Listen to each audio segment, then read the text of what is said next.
Bueno, quiero darle la bienvenida, Raf. Gracias por estar con nosotros en este encuentro para hablar del establecimiento del Estado de Israel. Es un tema muy importante para todos nuestros alumnos y para nuestras comunidades en el extranjero. Y bueno, usted es la persona ideal para hablar de este tema, así que le agradezco que haya aceptado. Le dejo comenzar para que pueda transmitirnos todo lo que tiene preparado. Gracias. Bueno, perfecto. Shalom a todos los que están aquí, también los que están ahí del otro lado de la puerta, o los que van a ver por internet. Mi nombre es Shmuel Korenberg y hace muchos años ya me dedico mucho a todo lo que tenga que ver con materiales de judaísmo y de Israel en español. Es una de las, aparte de hacer actividades para jóvenes, tenemos una organización que se llama Masua, que hace actividades para jóvenes, y cuando hicimos esa organización, dijimos, no nos olvidemos de dónde venimos, o sea, de Latinoamérica.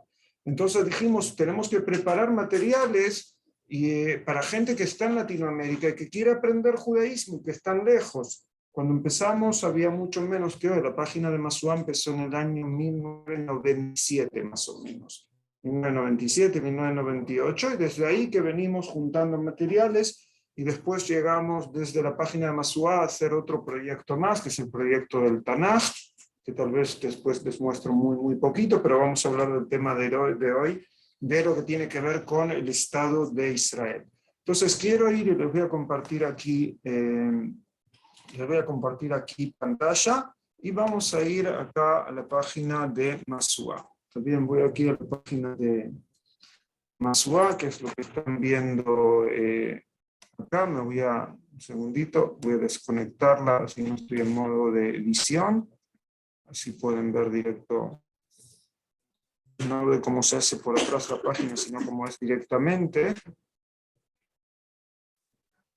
Bueno, vamos acá a la página de Masua y quiero ver un poco de los materiales, porque si queremos hablar de la importancia del Estado de Israel, no podemos empezar de la existencia del Estado de Israel para aprender la importancia de él. ¿Entienden? Hay que ir mucho más atrás. ¿Dónde dicen ustedes que hay que empezar si queremos ver la importancia del Estado de Israel en el mundo judío hoy? ¿Desde cuándo tenemos que empezar? Desde Abraham. Es una idea que hay que empezar desde Abraham, tal vez. Si quiero ver la relación con este lugar, ¿no es cierto? Lech lejavete, ¿no es cierto? Lech lecha mi betavija, mi moladja, que se tenía que ir del lugar donde nació, de la casa de su padre, tenía que irse de su tierra, y desde ahí todo empezaba. Entonces tengo que ir tal vez a qué relación muestra el Tanaj y las fuentes de nuestros sabios con la tierra de Israel, porque si no, no entendimos nada. ¿Entienden? Si queremos hablar de la relación de los judíos con el Estado de Israel a partir de lo que pasó en 1948, estamos perdidos. ¿Por qué? Porque no hay raíces. ¿Entienden? Para conectarse a un lugar uno tiene que entender de dónde vienen las raíces. Si no hay raíces, no hay conexión.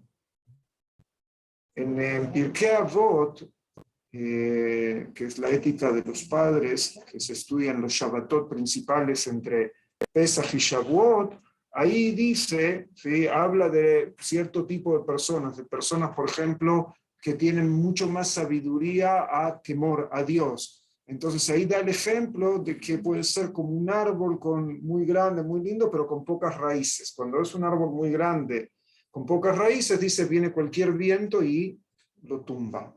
O sea, cuando las raíces no están muy fuertes. Entonces, si las personas del pueblo de Israel no entienden y no conocen sus raíces, tampoco tienen conexión. ¿Entienden? ¿Escucharon de gente israelí que se va de Israel a vivir a otro lado? ¿Sí? ¿O alguno de ustedes es de Brasil? ¿Hay alguien de Brasil acá? Brasil, ¿no? Viene un israelí y dice, ¿dónde es de Brasil? ¿Qué haces acá? Vete de nuevo, el carnaval te espera. ¿Te pasó que te han dicho? ¿Entiendes? Pero ¿quién es el que puede llegar a decir eso? El que no entiende las raíces del pueblo de Israel con esta tierra.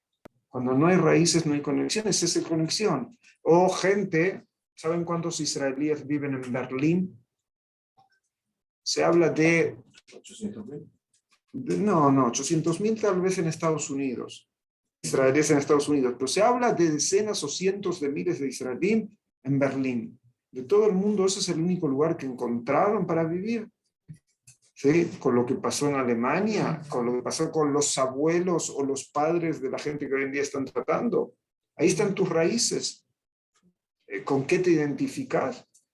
A veces el problema más grande cuando queremos hablar de la conexión de Israel, tenemos que ver cuál es nuestra esencia. Para hablar de una tierra, de una conexión, primero hay que hablar de la esencia. Si no se habla de la esencia, entonces estamos en donde se gana más dinero. Y si es donde se gana más dinero y uno hace menos esfuerzo o tiene que pelear menos por sus casos, entonces por eso se terminan yendo a Berlín o cualquier otro lado. O los israelíes que se sorprenden cuando hay gente que dice que viene de lugares que se escuchan muy exóticos y muy divertidos a los ojos de los israelíes, que no entienden por qué uno viene acá cuando ellos quisieran ir allá. ¿Está bien? Entonces, bueno, vamos a ver un poco acá. La página de Masuá se las recomiendo no porque la hice yo durante más de 20 años, sino porque tienen lo que se dice toda la Torá al rey Elejat. No sé si conocen la frase de que vino un converso y le dijo a Shammai que quería convertirse si le enseñaba todo el judaísmo cuando él estaba en una pierna. Y Shammai tenía como una vara ahí, casi le empieza a pegar, como ¿vieron cómo se juega el golf? Eso es lo que quiso hacer Shammai. Y Hillel le dijo, lo que odias para ti, no se lo hagas a los demás. Dijo, esa es toda la Torah, el resto ve y estudia. Y eso se dice a Torah a regel ejad, Torah en un pie. Regel, sí, también es muy parecido en español la palabra regla. Sí.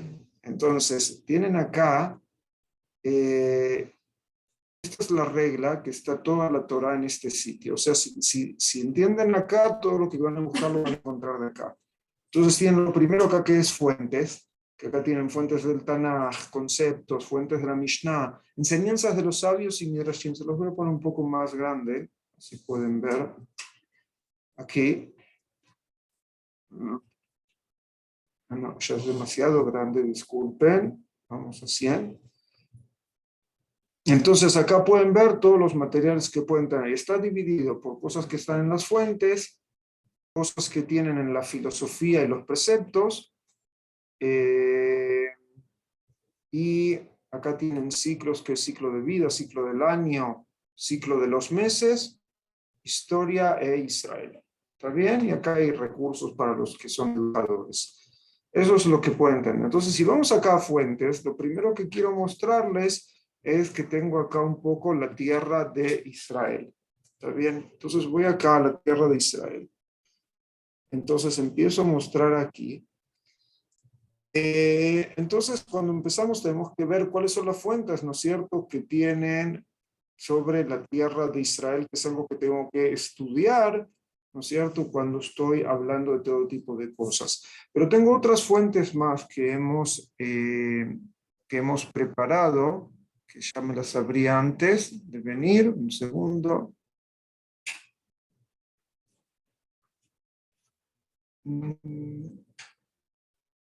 Que esto es, voy a abrir acá.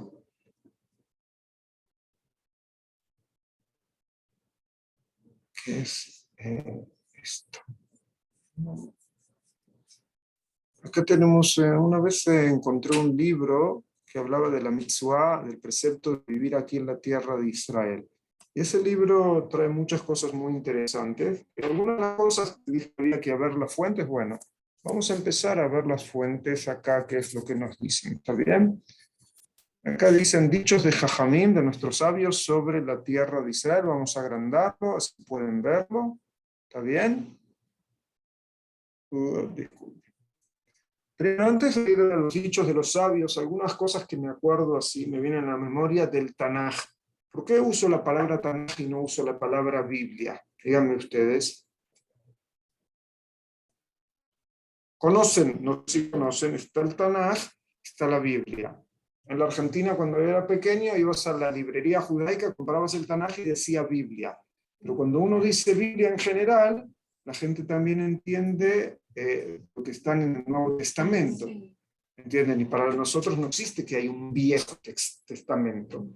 Entonces, la palabra Biblia a veces la gente no entiende. Entonces, hay gente que llama a los libros que el judaísmo considera parte de la Biblia, lo que lo llaman la Biblia hebrea, para que no haya una confusión. ¿Entienden? La Biblia hebrea, pero en híbrido es más fácil que es Tanaj. Que Tanaj es Torah, Nevi'im y Ktuvim. La Torah, los profetas y los escritos. Entonces, el Tanaj mismo, aparte de que ustedes dijeron que Abraham, que Dios le iba a mostrar esta tierra y se la iba a prometer a él, ahí también, lo que también está escrito es que cuando el pueblo de Israel está fuera de la tierra, es como una profanación del nombre divino. ¿Por qué? Porque los pueblos dicen, Dios mismo los echó de su propia tierra, porque no fueron por sus caminos, o Dios mismo no puede contener o ayudar a su propio pueblo para que viva la tierra que él eligió para ellos. ¿Entienden? Si a Abraham se le dije que tiene que abandonar todo e ir a vivir a la tierra que Dios le iba a mostrar, ¿qué quiere decir? Que los descendientes de Abraham no están en esa tierra que Dios la eligió para ese pueblo. Quieren la misma promesa de que la tierra y la edad fue prometida también a Isaac, también a Jacob, o sea, a todos los patriarcas. Después, toda la salida de Egipto fue hecha para que vayan a la tierra que les iba a mostrar. ¿Entienden? Que les iba a mostrar que Dios los iba a llegar. Entonces, tenemos que entender. Y es más, si van muchas parashiot del Torah, dice, Kitavó el Haaretz. Dice así en hebreo, cuando lleguen a la tierra. O sea que muchos preceptos de la Torá fueron dados para ser cumplidos únicamente ¿dónde? En la tierra. Entonces, si el pueblo de Israel fue sacado de Egipto con un objetivo muy claro, ¿no es cierto? Que vayan por el camino de Dios, ¿en dónde? En una tierra explícita. Entonces, si fuimos sacados de Egipto para ir por un camino en la vida, y ese camino en la vida tiene un lugar específico para que se cumpla, por ejemplo, este año, ¿qué año es? Que es un año especial. Está. ¿En qué región, en qué lugar se puede cumplir Shmita? Únicamente aquí, entiende que es algo muy importante de la Torá, o los preceptos de los diezmos de lo que crece en el campo. ¿Sí? ¿De dónde pueden ser? Únicamente de los campos en la tierra de Israel. O sea que los preceptos y todo lo que tenemos, no hay aire acondicionado acá, pueden prenderlo si tienen calor. Pídele a Yehiel o a Jaya que prendan aquí el aire. ¿Está bien? Entonces, tenemos que entender que estar desconectado de la tierra de Israel es estar desconectado de una parte de la Torá. Solamente de leer el Tanaj, solamente de leer el Tanaj. Y acuérdense que hay profecías de que hablan del exilio, ya la Torá misma, en Baikra y en el libro del Barim, o sea, en el Levítico y en el Deuteronomio, que ya nos hablan del alejamiento, pero hay profecías que nos hablan del retorno como parte de la mano divina, e incluso la parte de las profecías que nos hablan del alejamiento, dice, se van a alejar, van a estar en tierras muy lejanas, pero no se van a acabar. O sea que el pueblo de Israel no se va a ser exterminado cuando esté, y es más, el profeta Yehezkel habla en una profecía, la profecía del valle de los huesos secos, que ahí habla que el pueblo de Israel van a ser como un valle con huesos secos de personas muertas que van a revivir y van a retomar y van a volver a su tierra. O sea que el volver a la tierra es el cumplimiento de profecías explícito. Es más, el judío que reza, ¿está bien? Hay se pide por volver a la tierra de Israel todo el tiempo en el rezo. Se pide eso en forma explícita, que Dios toque el shofar y que nos recoja de todos los rincones de la tierra. Eso pedimos todos los días, todo judío que hace eso. O se dice, que vean nuestros ojos tu regreso a Sion con piedad. Está bien, cuando Dios es... ¿Qué es el regreso de Dios a Sion? Vamos a tratar de ver algunas de las fuentes de los Jajamim, pero antes de la foto de los Jajamim, del Tanaj mismo es suficiente para entender el principio de todo esto. Está bien. Vamos a algunas de las fuentes de los Jajamim. Estamos acá. Uno siempre debe vivir en Eretz Israel, incluso en una ciudad donde la mayoría sean idólatras, y no en Hutz Laaretz, o sea, fuera de la tierra, o en una ciudad donde la mayoría sean judíos. ¿Qué es mejor, vivir en Eretz Israel, puede decir, en una ciudad que la mayoría no creen en Dios ni siquiera, que vivir en Brooklyn? ¿Está bien? No sé si saben, en Brooklyn la concentración de judíos hasídicos, millones hay. ¿Está bien? De judíos hasídicos, no sé si millones, pero cientos de miles seguro. Que nos dice, no, es más, el que vive en Eretz Israel es como alguien que tiene un Dios. Y aquel que vive fuera de Eretz Israel es como alguien que no tiene un Dios. Así dice el Talmud. Fíjense qué fuerte. Una vez tenía Hanijim, niños, adolescentes de México, de la comunidad judía, y no sé, a alguien se le ocurrió traer esta fuente. Llamaron a México diciendo a los padres que los acusaban a ellos de no tener Dios porque vivían en México. Sí. El Midrash, vivir en Eretz Israel es equivalente de todas las mitzvot contenidas en la Torá. O sea, el cumplir el precepto de vivir en la tierra de Israel es equivalente de todo eso. Después dice el Talmud Babli, no hay mayor derogación de la Torá, lo que llamamos en Ibrit Bitum Torá, que la que se produjo cuando los judíos fueron exiliados de su lugar. O sea, no hay mayor olvido o falta de dedicación a la Torá que cuando los judíos se tuvieron que ir de aquí. No sé si saben que hoy en día, nunca en la historia del pueblo de Israel hubo tanta gente que estudia Torá como hoy. Nunca existió. Ni en porcentaje, ni en número absoluto. ¿Está bien? Nunca. Nunca en la historia del pueblo de Israel tanta gente se dedicó a la Torá. ¿Qué nos dice acá? El estar alejado es anular, dejar la Torá. El estar en la tierra de Israel es volver a la Torá. ¿Sí?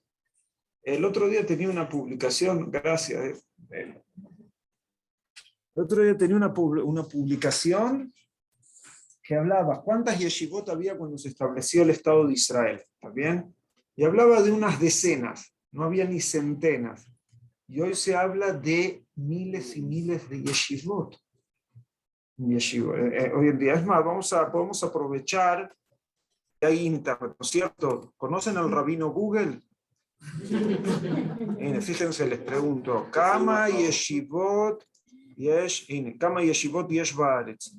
¿Está bien? Perfecto, acá está, el rabino Google se portó bien y un segundo, no, acá no se habla solo de las yeshivot, no nos contesta bien, INE. No solo el rabino Google habla, sino hay que saber ver los números, lo que nos dice. ¿Está bien? No, acá nos dice cuáles son las más grandes. Ven, esto no me sirve. Esto solo quiere las yeshivot más grandes. Vamos a otro. A ver si está. No, esto ya se fue a otro lado. Kama, yeshivot, yesh baaretz. Vamos otra vez. Vamos a preguntar de nuevo. A ver.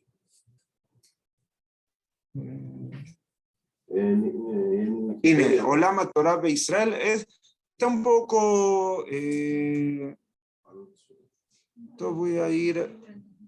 Voy a ir acá algo de hace 6 años, ¿está bien? Que veo que hay una nota. Yo tuve una publicación que la vi que hablaba de datos de hace 4 años, pero no importa. Acá nos dicen, ¿está bien? Nos dicen acá cuántas yeshivot hay. Acá está.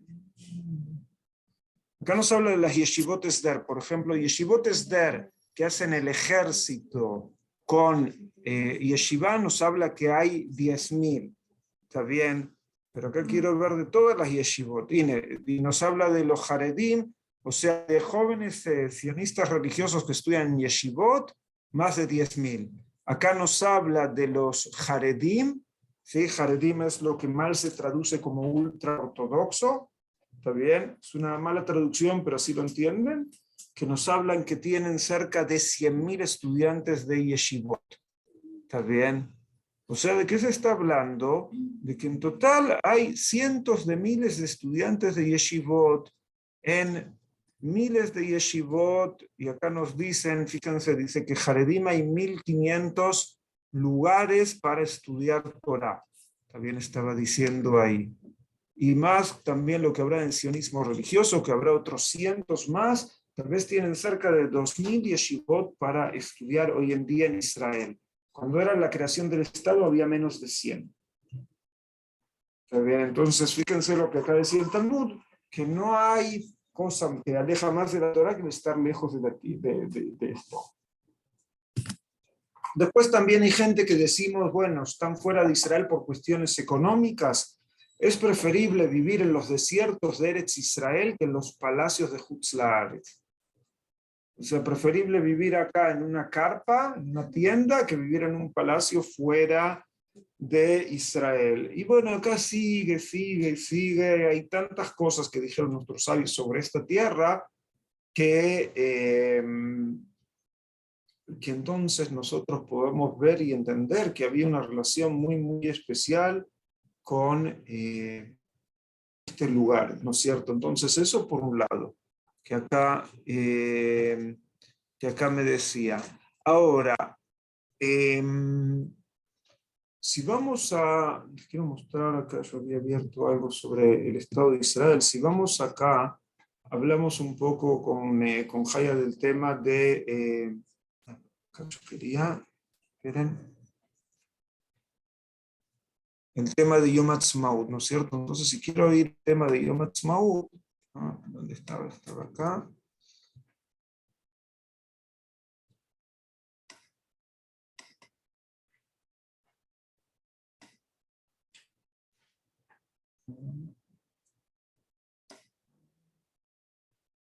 Yom Ha'atzmaut. Si vamos al tema de Yom Ha'atzmaut, y yo les pongo la pantalla de Yom Ha'atzmaut, ¿sí? Acá lo pueden ver, voy a bajar esto aquí. Cuando empezamos a hablar de Yom Ha'atzmaut, y ese es el tema que no me pidieron hablar de Eretz Israel, pero pienso hablar de Yom Ha'atzmaut y la relación con las comunidades judías, tenemos que ver el contexto. Lo primero que tratamos de ver es un poco el contexto, ¿no es cierto?, de cómo fue la relación. Si estuvieron últimamente y se acuerdan en un Seder de Pesaj, ¿con qué canción termina el Seder de Pesaj? Leshana Haba Jerusalén, el próximo año en Jerusalén. ¿Saben cómo termina la tefilá de Yom Kippur? La tefilá de Neilá, la tefilá que cierra Neilá de Yom Kippur. Leshana Haba Jerusalén. Fíjense, un judío, incluso sin ser muy religioso, tradicionalista, solo participar el día de Yom Kippur en la sinagoga y solo tener Seder de Pesaj con su familia, 2 veces al año, él se decía a sí mismo, decía a su familia, hoy estamos acá, pero ¿cuál es nuestro objetivo? ¿Entienden? Entonces, la gran pregunta es, bueno, ¿qué pasa cuando el Yerushalayim soñado se hace real, que uno puede estar llamado Yerushalayim? ¿Qué es lo que hace eso a la gente? ¿Entienden? La gente soñaba, pensaban, siempre hablaban del tema, era como algo mágico. Ustedes saben, hay algo que se llama en hibrit, Halom Beshivro, que es el sueño y cuando se concretiza el sueño. Que hay gente que no quiere que nunca se concretice el sueño. Quieren siempre tener el sueño, porque el sueño es algo que uno aspira, algo que uno quiere llegar. ¿Qué hace la persona? Entienden que buscaba un bien material, que tenía su objetivo en un bien material. ¿Qué hace después que consigue ese bien material? Ya lo tienen, ¿y ahora qué? ¿Entienden? Entonces eso era primero algo que, la gran pregunta, ¿no es cierto? Bueno, siempre soñamos con retornar. ¿Cuántos años soñamos con retornar? Y casi 2000. No hubo en la historia del mundo un pueblo que estuvo tantos años apartado de la tierra y siga estando tan pensando en esa tierra. Casi todos ustedes, me imagino, vienen de Latinoamérica, ¿no es cierto? ¿Conocieron ahí nietos de españoles o nietos de italianos? ¿Ustedes cuántos piensan que los nietos de los que ustedes conocieron van a estar soñando con regresar a Italia o España? Agarren 5 o 6 generaciones, se acabó toda relación con el lugar original de donde vinieron. El pueblo de Israel, perseguido por su fe, por lo que hacía, mantuvo vivo esa relación con la tierra durante miles de años, y cuando la tierra esta no quedaba nada del recuerdo, solo quedaba el recuerdo histórico, pero no había lugares prácticamente ni para ir a ver casi, ni lugares que uno podía asombrarse. Hoy en día tenemos muchos lugares o porque se reconstruyeron o por la arqueología, pero durante cientos de años no había aquí prácticamente nada que recordaba que hubo alguna vez algo aquí, un lugar así. Entonces, bueno, cuando comienza la historia cuando comienza el movimiento sionista que hablan de organizar algo para regresar en masas, porque judíos siempre había algunos que soñaban y venían, y si van a estudiar la historia de Eretz Israel, van a encontrar que hubo en cierto momento la alía de 300 rabinos, o van a encontrar que Ramban, Rabbi Moshe ben Nachmanides, que tuvo que escaparse de España porque le obligaban a hacer discusiones con judíos que se convertían al cristianismo, hasta la famosa discusión de Barcelona, que él fue protagonista, ganó la discusión y tuvo que escaparse y vino aquí a la tierra de Israel, pero no había casi nada. O el Gaón de Vilna, también fines del siglo XVIII, principios del siglo XIX, sus alumnos vienen acá y se establecen en Tzfat y en Jerusalén, los alumnos del Gaón de Vilna, y algunos hasídicos, siguiendo los conceptos de Rabbi Israel Baal Shem Tov, también vienen a establecerse acá, pero eran muy, muy pequeños grupos. El movimiento sionista hace que quieran venir en grupos. Hubo ciertos rabinos que quisieron apuntar a la idea de que vuelvan el pueblo en masas, pero la gente no escuchó a los rabinos, y el que tuvo la posibilidad de organizar al pueblo judío para que se organice fue Teodoro Herzl. Y él escribió algo que parecería ser como más o menos una profecía. Hoy en día creo que lo llaman demonición, ¿hay algo así? ¿Hay una palabra así? Premonición, ahí está. ¿Por qué? El primer congreso sionista fue en el año 1897, en Basilea, Suiza. ¿Está bien?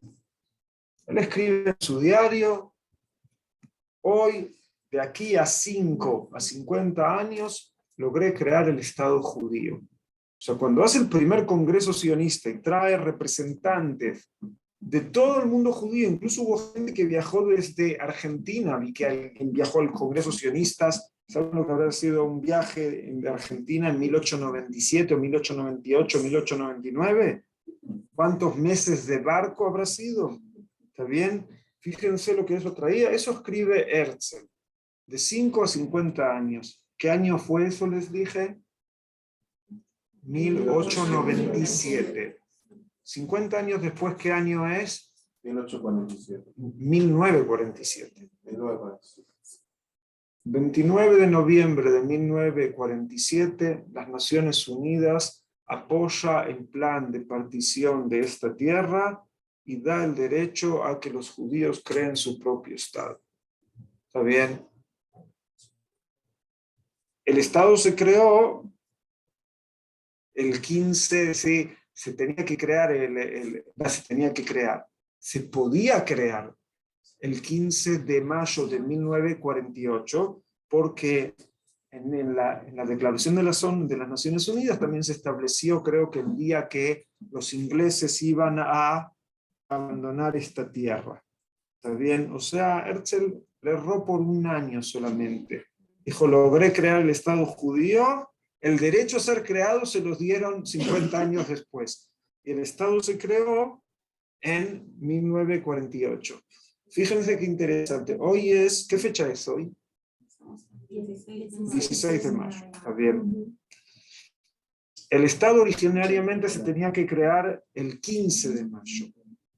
¿Pero qué día caía 15 de mayo de 1948? Shabbat. Entonces, no se puede crear un Estado judío en Shabbat. Entonces, incluso que los ingleses no se habían ido, el 14 de mayo de 1948, que la fecha hebrea era el 5 de Iyar, a las 3 de la tarde, solo un ratito antes de Shabbat, ¿bien? Se reúnen en Tel Aviv y ahí declaran el Estado. La decisión de crearlo fue unos momentos antes. Hay un video muy, muy, muy bueno que les quiero mostrar sobre se los voy a mostrar, sobre la creación del Estado. Vamos a ver qué rápido lo encuentro. A ver si lo encuentro rápido.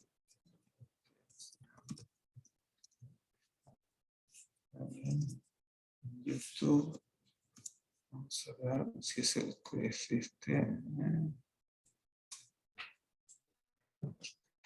Es este.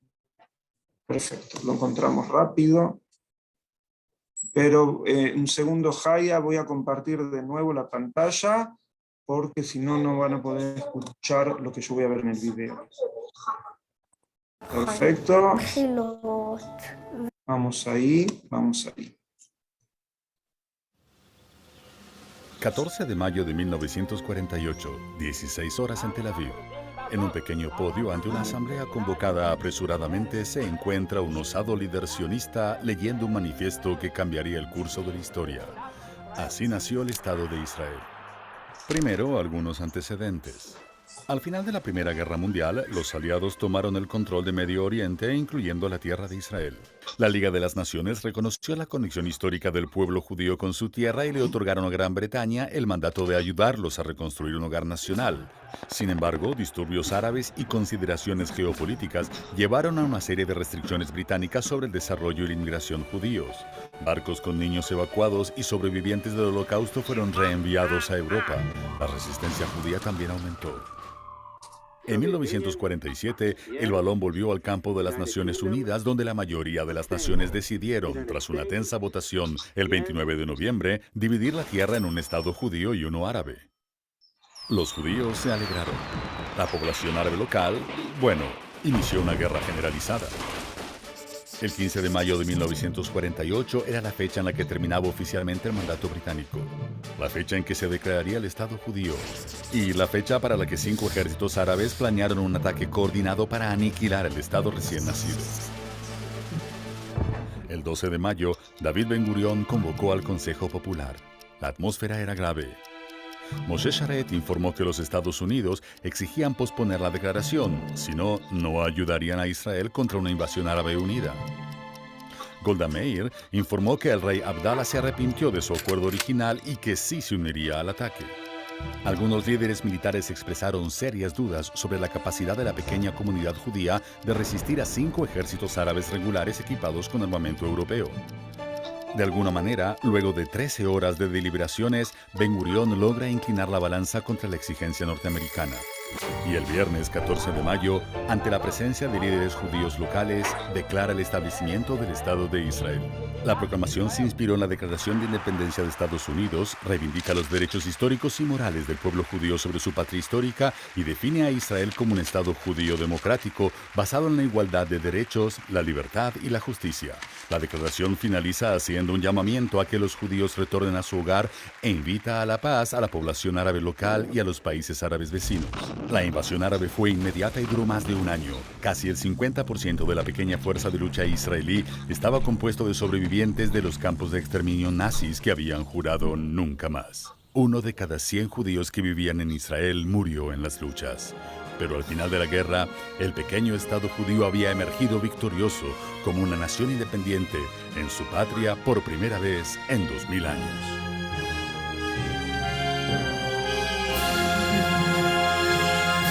Está bien, entonces este video nos mostró muy rápidamente, ¿no es cierto?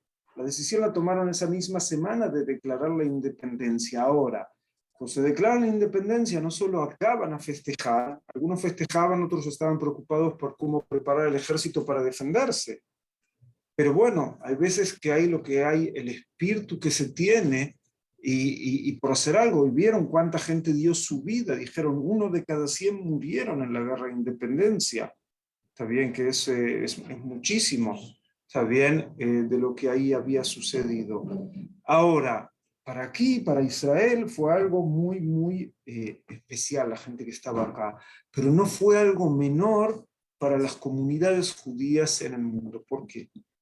El año era 1948, 3 años atrás, ¿qué había sucedido? ¿O qué había terminado? La Segunda Guerra Mundial. La Segunda Guerra Mundial y el Holocausto, está bien. Que fue, además de la pérdida de vidas y de la destrucción de comunidades y entidades judías más trágica que existió en la historia del pueblo de Israel, porque cuando fue la destrucción del templo, no había un objetivo de matar a los judíos por judíos. Como máximo, los mataban si estaban en guerra o los esclavizaban, ¿entienden? O los mandaban al exilio. Pero no había una cuestión a cada judío que atrapamos después de destruir el templo, los babilonios o los romanos los empezamos a matar uno por uno. Es más, nosotros estamos en qué periodo estamos ahora estas semanas, ¿cómo se llama? Sfirat HaOmer, ¿no es cierto? La cuenta del Omer. Y es el luto por los alumnos de Rabbi Akiva. Y los alumnos de Rabbi Akiva apoyaba el ejército de Bar Kokhba que peleaba contra los romanos. Pero Bar Kokhba y su revuelta contra los romanos fue entre el año 132 a 135, cuando el segundo templo fue destruido en el año 70. ¿Entienden? Entonces ahí ¿qué aprendimos? Se destruyó el templo, seguían judíos viviendo aquí. No había templo, pero no fue que los romanos intentaron hacer un exterminio de los judíos. Los judíos seguían viviendo aquí. Entonces, en el Holocausto fue terrible porque hicieron todos los números de todos los judíos del mundo donde podían llegar los nazis para tratar de que dejen de existir. Y de que durante el Holocausto exterminaron aproximadamente a 1/3 del pueblo judío. Eso fue lo que los nazis y Yimach Shemam pudieron llegar a hacer. Pero para mucha gente era también, con esto se terminó mi relación con el judaísmo. ¿Por quién quiere ser ese pueblo? Conozco a un señor que vive hoy en día, que sus padres se escaparon del Holocausto y se convirtieron en el cristianismo. Dijeron, si el pueblo judío es el pueblo elegido y eso es lo que le pasa por ser el pueblo elegido, no quiero ser parte del pueblo elegido. ¿Elegido para qué? ¿Elegido para sufrir? ¿Elegido para ser perseguido? No quiero ser parte. Y eso fue muy extremo, ¿no es cierto? De ir y convertirse a otra religión. Pero hubo muchos que hagamos otra vida, seamos parte del país nuevo que nos recibe. Y entonces era muy, muy, muy fuerte. Aparte, tomen en cuenta que ya están hablando de una época que mucha gente estaban en un proceso de secularización muy fuerte, ¿no es cierto? La secularización, porque si van a Europa, ¿no es cierto? Casi todos los judíos eran religiosos a fines del siglo XVIII, casi todos los judíos de Europa se veían como apegados al cumplimiento de los preceptos, ¿está bien? El proceso ya había empezado, muchos se van alejando, y si hay un gráfico, o sea, el gráfico nos muestra que va bajando la cantidad de judíos comprometidos con sus fuentes, hasta la época del Holocausto y después. Entonces, ¿qué faltaba también? Si una persona está desconectada del cumplimiento de los preceptos, desconectada de la tradición, y también por pertenecer a este pueblo me persiguen, entonces muchos se podían perder. ¿Qué sucedió en muchas comunidades judías del mundo? se crea el Estado de Israel y gente retorna a la sinagoga. Si quiero identificarme que hay un Estado de Israel, ¿a dónde iban? Volvían a las comunidades judías. Es más, muchas comunidades judías, incluso no religiosas, empezaron a tener durante muchos años educación judía. ¿Y con qué se identificaban? Con el Estado de Israel. ¿Entienden? Con el Estado de Israel, porque es el Estado de los judíos. Es algo nacional. Entonces, pasó a ser una de las dos bases de la identidad judía fuera de Israel. ¿Entienden? O que te identificas con las mitzvot, con los preceptos y con la Torá, o que te identificas con el colectivo del pueblo de Israel que tiene su tierra y tiene su Estado.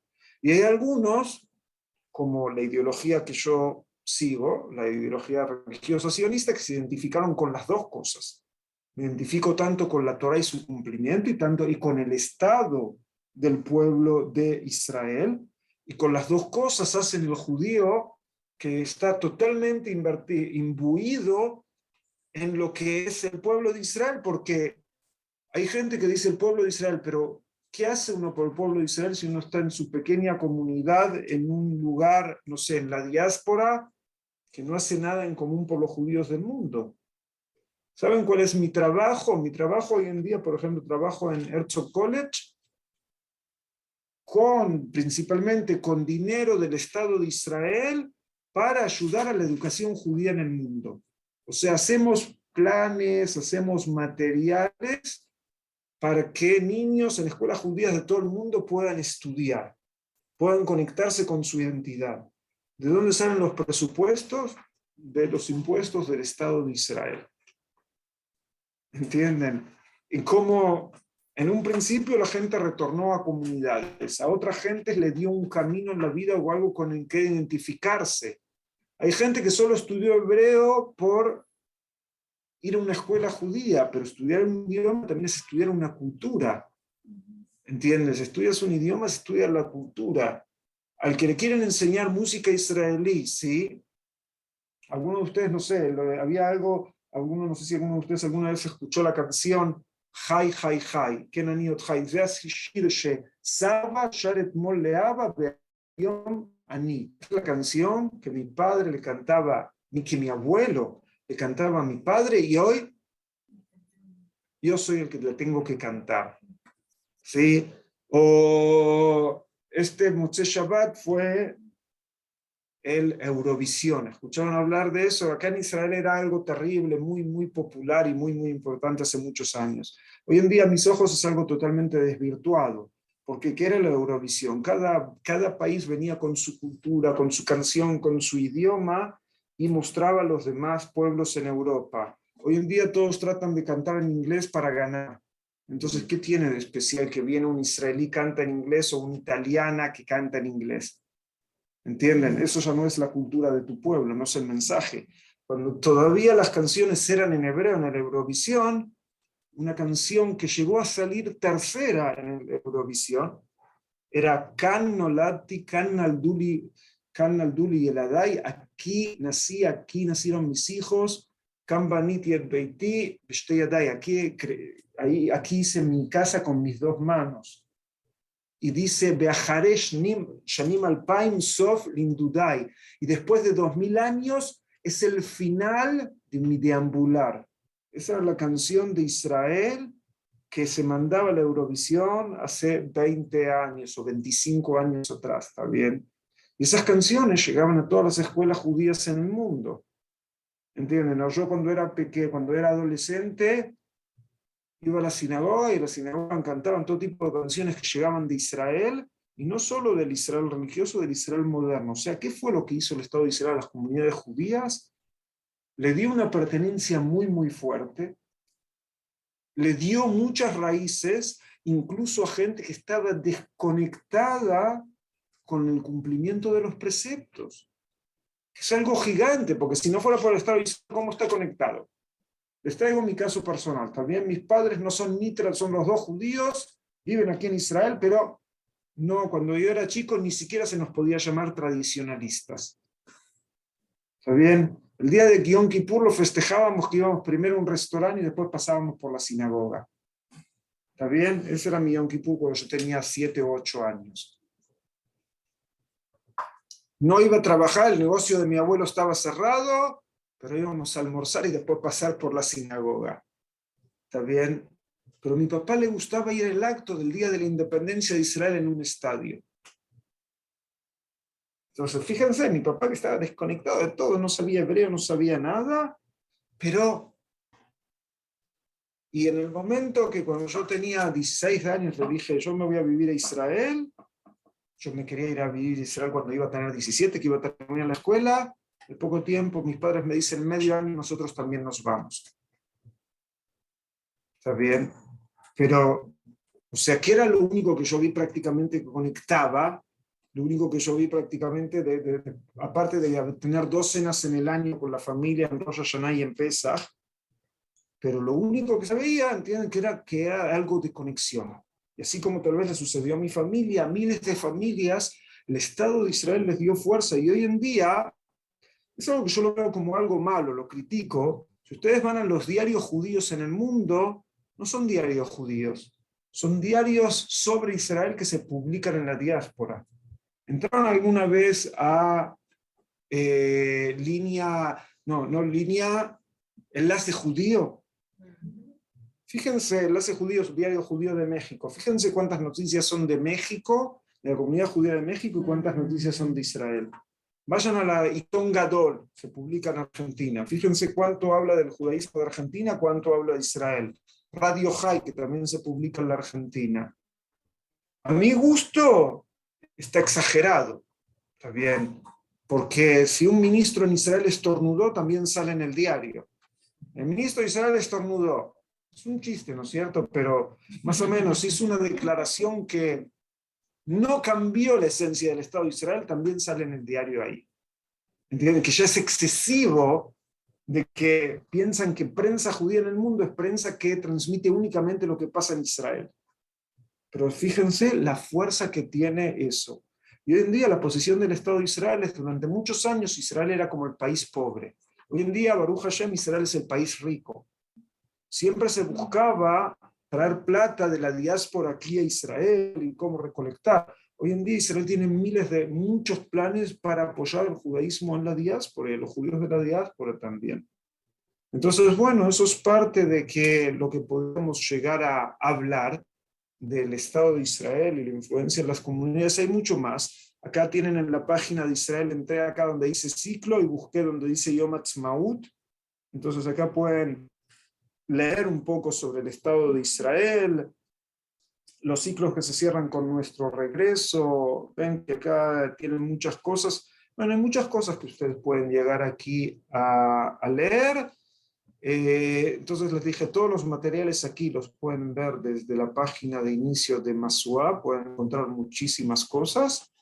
Y haciendo esta página vi que no existía Tanaj en español, y bueno, entonces es el otro proyecto que traté de hacer. Entonces cuando quieran fijarse algo y ver de qué se trata, entren a tanaj.org y van a ver el proyecto que acá, que hay un video que empiezo a explicar la idea del proyecto. Después acá, donde tienen que ir al sitio del Tanaj, ya pueden ver una parte del gran proyecto que se hizo sobre las fuentes. ¿Vieron lo que les dije? Las raíces. ¿Dónde están nuestras raíces? Aquí, en el Tanaj. Y si como judíos le dimos al mundo el libro más vendido de la historia, lo mínimo que podemos hacer es que también el mundo de habla hispana pueda conectarse y pueda leer también las raíces de nuestro pueblo. Que esa es la esencia, digamos, de este proyecto en el cual uno puede, lo estamos haciendo, no está terminado, pero bueno, una parte ya se puede ver. Todo, hasta aquí por hoy. Un gusto. Gracias.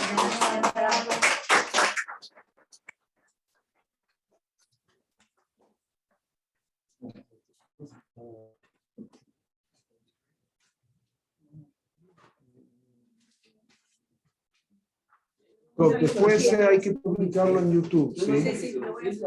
Perfecto. Pues hasta luego y gracias a los que estuvieron desde lejos escuchándonos. Hasta luego. invitación de seguir la página, realmente se aprende mucho. Yo personalmente asisto a las clases del RAP los lunes, cada 2 semanas estamos estudiando el libro de jueces. Y bueno, con la guía del RAP es más fácil, así es que todos invitados, compartiré las invitaciones de la próxima clase y que sigamos aprendiendo.